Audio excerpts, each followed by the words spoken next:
Hello, Mike. How are you? I'm great. It's good to see you. Welcome to Comic-Con, and we are here for the project True Noir, which is audio drama. Talk to my fans about what it's about. So True Noir is a series of projects we're developing that all take actual historical events and the people that were involved with them, and then we add a mystery to it, kind of a crime that needs to be solved with a fictional detective by the name of Nate Heller. It's all the brainchild of our writer, Max Allan Collins, and then my business partner, Robert Meyer Burnett, and myself, to come up with what we think is going to be kind of the next fun crime and suspense franchise in that area, and which fits right in line with what Rob and I are doing with Imagination Connoisseurs Unlimited, which is to create fresh, new genre entertainment for people who are interested in everything from science fiction and horror to suspense and historical drama and documentaries and everything like that. So. I was going to ask, because I read the thing, Max Allan Collins wrote the Perdition book, Yeah. so how much of that material did you adapt into this one? Right. Like straight adaptation? So we didn't adapt any of Road to Perdition into this book, or into this audio series. We took the first book that Max wrote in the Nathan Heller series of mysteries. He's written 19 novels that feature Nathan Heller, who's a detective who eventually becomes known as Detective to the Stars. But this is based on his very first book, which is called True Detective. And it really investigates what it was like around Prohibition era and gangland Chicago, kind of the political dynamic, the corruption, the crime scene and everything, and how the mayor of Chicago at the time, Anton Cermak, went to Miami, Florida to go pay homage to the newly elected Franklin Delano Roosevelt and was killed as a kind of a bystander by a guy who was attempting to assassinate FDR, but he actually ended up killing Anton Cermak. What Max is proposing in this book is that maybe there are other reasons that crime turned out the way that it did, and it wasn't really an attempt to take out Anton Cermak, or take out FDR, but maybe more of an opportunity to take out Anton Cermak. So this 10-episode mystery is really kind of built on the old kind of Pulp Fiction base where everything ends with a cliffhanger each episode, and the tension gets ramped up episode to episode to episode. By the time we're done with Max's 365-page script, we have 6.5 hours of mystery, and it just comes through with a conclusion that nobody sees coming. It's really, really fun and exciting. And the cast that we have is amazing. So, final question. Yeah. Why audio, not on-camera adaptations?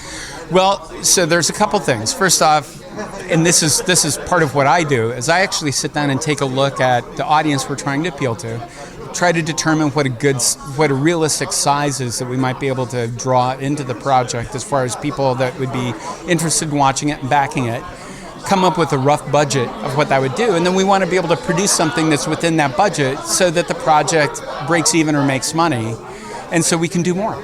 And this really worked out well because it's a story set in 1932 and 1933, and radio drama was the thing, and so just everything kind of came together, and the way that this sounds now will just blow people away. It's going to be recorded in 5.1 surround sound and finished in that, so it'll just be unlike anything you've ever heard before.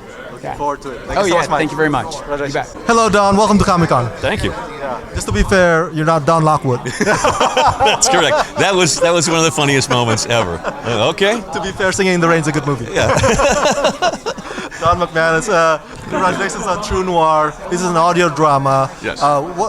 Is it unique? Does it feel different? Does it feel special to be not doing on-camera stuff? Very much so. It's because we're used to like the podcast thing, right? Yeah. Which is sort of, they all happen in no place. It's like this just vacant thing, and this feels like it's happening intimately between people in a room, and something's really happening in real time, and that's a lot different, And I'm old enough to remember like the old school radio dramas, and they were fun, but they were kind of corny.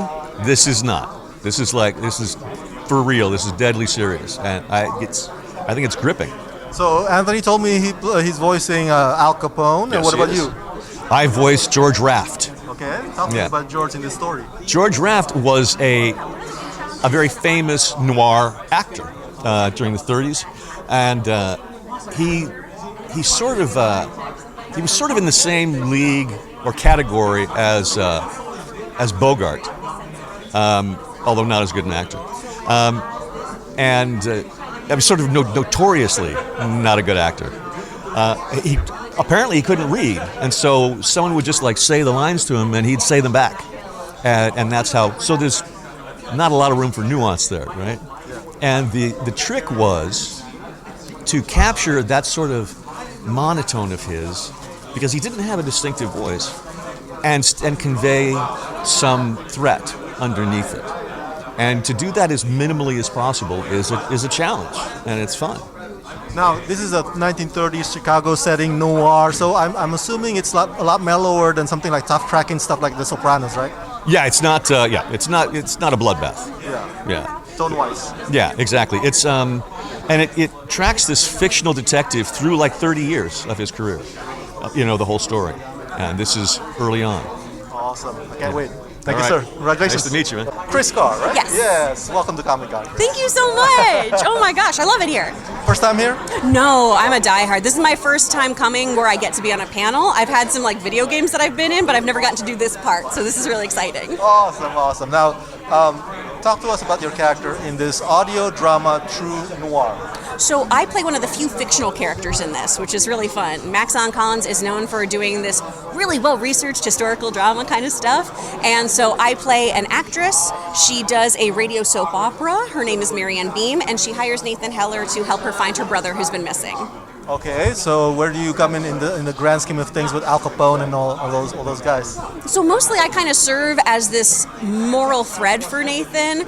We have a lot of chemistry. She sees him as this really great guy with no moral ambiguity, and so it kind of creates this tension for him of trying to live up to how she sees him, trying to temper her own expectations, and trying to have a real shot at happiness. Did you have to alter your cadence and inflection? Yeah, a little bit. Yeah, I did a lot of watching old 1940s movies, and we didn't go full Katharine Hepburn, but it's got a little bit of that kind of heightened language The in Chicago accent is there? it. Oh, mine, because my character's actually from the Midwest, so I have a more like non-regional. I don't have to go full gangster like the rest of the guys. Yeah. So talk to my fans the appeal of audio drama as opposed to acting in front of the camera.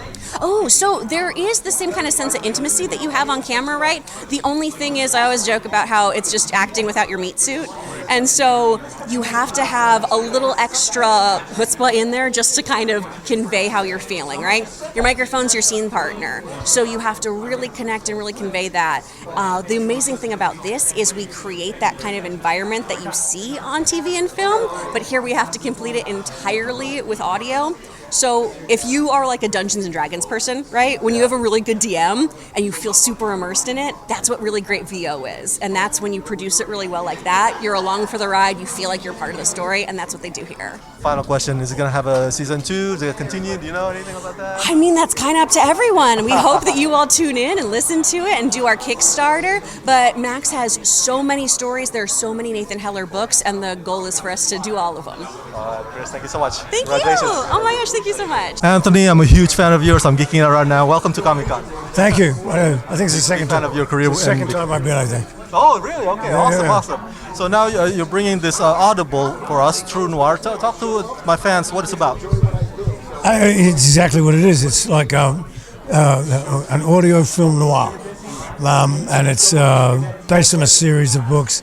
I forget the author's name, but it's very Raymond Chandler. If anybody knows who that is anymore, I don't know. They're kind of like that hard-boiled 1930s, 40s detective novels. And it's about trying to bring down the mob in Gotham, that kind of stuff. And your character, is he as tough as Jack Malone? Tougher. Talk to us about your character. Al Capone. Al Capone, oh sorry, your character's Al Capone, the baddest villain ever. Yeah, Tougher. right. Yeah. So yeah, you're always good at like changing your Australian accent to it. Yeah. Thank you. Yeah. So what's it about playing audible stuff that's unique and different than being in front of the camera, acting-wise? I can go to work in my underpants and or my pajamas, get out of the car, get in the studio, and I like doing it a lot. There's just no pressure. You sit in a little dark room by yourself, which I do at home, and so if I could do it all the time, I would. Yeah, it's a nice gig. Yeah. What Max Collins books? Have you read any of them? Road to Perdition, anything like that? Yes, I read Road to Perdition. Yeah. So you read it which I think he wrote in 1980. So it's kind of, everybody uses. I think it was pretty good. People use Chandler as kind of like the benchmark kind of film noir writer, Raymond Chandler, and he's pretty good. And this guy's pretty close. Yeah. I was on live. I don't want to insult him. But I think he'd be okay with me comparing him to Chandler. So he'd be all right with that. You'll be all right with that? Yeah. Well, big fan of Without a Tracer. Thank you so much. Congratulations. Thanks a lot.